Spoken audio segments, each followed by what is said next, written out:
그럼 세무조사 얘기를 아까 잠깐 드리고 요걸 다시 얘기 드릴게요. 네. 요거 얘기를 먼저 좀 들어놓으시면 조금 안심을 할 것 같아요. 제가 아까 처음에 얘기 드린 게 영세자영업자 세무조사 안 나옵니다. 그런 대원칙을 정했단 말이죠. 네. 세무조사 안 나와요. 네, 절대 겁먹지 마세요. 예전에 저처럼 겁먹으면 안 돼. 세무조사는 두 가지만 조심하면 돼. 이 두 가지는 영세자영업자로도 나옵니다. 그걸 가르쳐 드릴게요. 첫 번째 걸 알기 위해서 매출을 좀 알아야 되겠다. 매출이라는 용어는 이제 너무 많이 빈번하게 쓰는 용어고, 매출은 두 개로 구분해요. 드러나는 매출, 또 하나는 숨겨진 매출. 그렇게 두 개로 매출을 구분이 됩니다. 드러난 매출, 숨겨진 매출. 대충 알 것 같죠?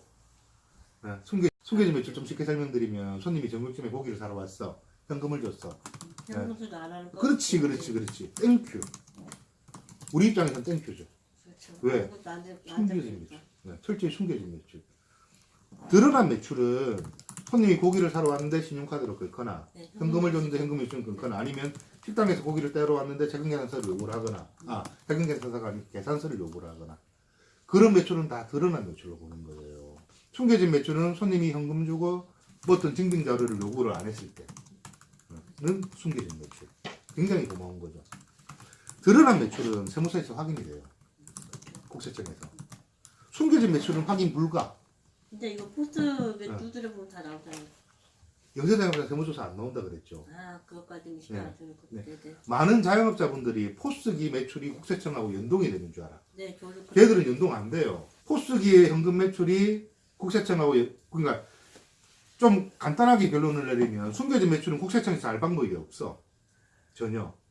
근데 음. 통장이나 이런 내용 까보면 까보면 나오죠. 근데 제가 처음에 뭐라고 얘기했죠. 세무조사. 영세자영업자 세무조사 안 나온다는 대전자리 깔았잖아. 계좌이체 손님 중에 이런 거 있어요. 고객과 그냥 사장님 계좌번호 불러줘, 내가 입금해 드릴게. 입금 들어왔는데 현금 영수증 안 끊어달래. 그럼 그 매출도 숨겨진 매출. 그러면 이 매출이 숨겨졌냐 드러났냐만 빨리 파악하라는 거죠. 그럼 숨겨진 매출이야? 국세청에서 알 방법이 없네? 그럼 어떻게 해야 될까요? 신고 안 해도 되지. 문제는 숨겨진 매출을 어떻게 할까요가 중요한 게 아니고, 네. 드러난 매출은 무조건 신고를 해야 된다는 거예요. 100%. 드러난 매출을 축소 신고했을 때 작게 세무조사 나옵니다. 영세자영업자들에도. 제가 세무조사 안 나온다고 얘기를 했는데 두 개만 조심하라고 했잖아. 드러난 매출을 작게 신고했을 때.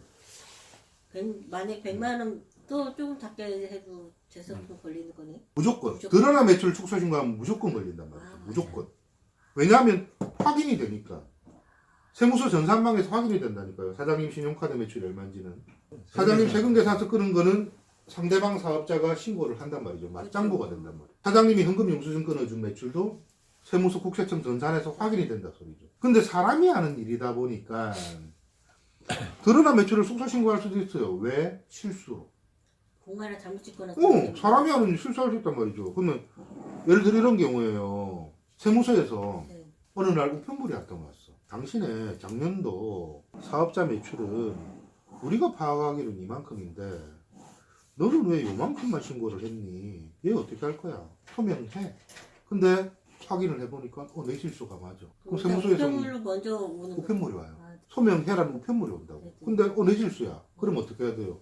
다시 해야지. 수정 신고하면 돼요. 당연히 가산세는 붙습니다. 실수에 대한 가산세는. 그런데 우리가 텔레비 보면요. 세무조사하면 딱 연관되는 장면. 박스 등치 막 정한한 사람들 막 6명 와가지고 퍼런 박스 막 들고 와가 다 뒤지고 장부 다 담고 가져갔대. 컴퓨터 주워 담고 절대 영세자영업자는 세무조사 들어와도 그렇게 안 한다는 거예요. 우편물 한 통.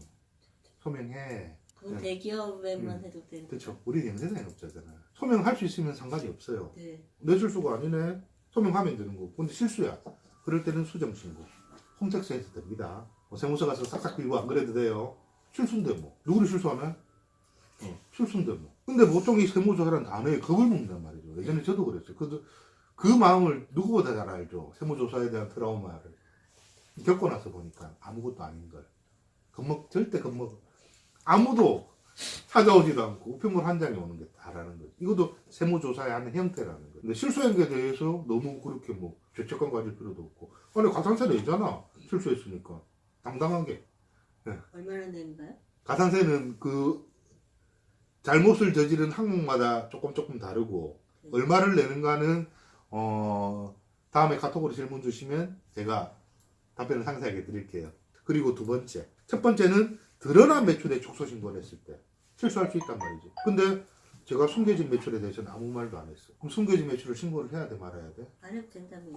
확인할 방법이 없다는 거. 두 번째는 이 말도 좀 어려워요. 세무는 말이 어렵지 막상 공부를 해보면 하나도 어려운 게 없다. 용어만 어려울 뿐이다. 이 용어도 굉장히 어려워요. 불공제 매입의 매입세액 공제. 불공제라는 게 뭐예요? 공제 안 되는 거. 쉽게 말하면 너희 집에 산 냉장고를 왜 공제 비용 처리했냐. 좀 간단하게 쉽게 풀어드리면 누구 집에 산 거를 왜 우리 종소세 때 필요경비 처리를 했어? 서명해. 근데 이거는 야 니는 왜 이거를 우리 집에 샀다고 보냐? 식당에 샀는데 우리 사진 찍어놨어. 장부 적어놨어. 그 냉장고 판매한 사람한테 계좌이체도 했어. 그 내역도 있어. 그게 소명용 증빙이라는 거죠. 세무서에서는 약간 오해할 수도 있단 말이죠. 이거 집에서 샀는지 집에 쓰려고 샀는지 이 냉장고를 식당에서 쓰려고 샀는지 헷갈려. 그러면 간혹 소명 요청을 하기도 해요. 간혹, 아주 간혹. 그럴 때는 내가 매입장부를 잘 관리하고 있고 관련 증빙들을 잘 갖고 있으면 소명을 해주면 그걸로 끝나. 근데 진짜 내가 악의적인 목적으로 했어. 그럴 때는 똑같이 수정신고하고 가자생고를 해. 이때 역시나 우편물로 와. 그러면 요 두 가지만 조심하면 세무조사. 근데 이 두 가지를 2016년도 통계 기준으로요. 그때 우리나라 자영업자가 500만 명이 넘었어요. 세무조사를 받은 자영업자는 0.1%, 5,000명 좀 넘었다고 그래요. 0.1%면 아주 작은 수치죠. 1%도 아니고. 예. 5,000명 정도 세무조사를 받았는데 그 중에 90% 이상은 1번 회계사무실을 거래를 하면요. 나중에 매출이 커가지고 삐뜩하면 겁줘요. 세무조사 나오면 어쩔 건데. 세무조사 나오면 누가 조사받냐고 내가 조사받지. 이렇게 해. 그 정도 말은 하실 줄 알아야 돼요.